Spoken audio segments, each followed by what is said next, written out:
గతంతో పోల్చుకుంటే మంగళగిరి ఎయిమ్స్లో మౌలిక వసతుల కొరత కొంత తీరిందని కేంద్ర మంత్రి పెమ్మసాని చంద్రశేఖర్ అన్నారు. మంగళగిరిలో వైద్య సేవలపై ఎయిమ్స్ వైద్యులతో ఆయన సమీక్ష నిర్వహించారు.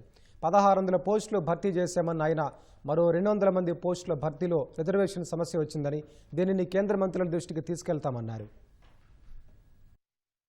వాల్యూమ్ వచ్చేటప్పటికి చాలా విపరీతంగా పెరిగింది. 2024లో 22,000 ఇన్పేషెంట్స్ ఉంటే 25 లాస్ట్ ఇయర్కి వచ్చేటప్పటికి 28,000, అంటే దాదాపు 25% పెరిగింది. అవుట్ పేషెంట్ 8 lakhs నుంచి 10 lakhs అప్రాక్సిమేట్గా, అది కూడా 20% పెరిగింది. డైలీ పేషెంట్ వాల్యూమ్ 3,500 to 4,000 వస్తూ ఉన్నారు ఈ రోజున.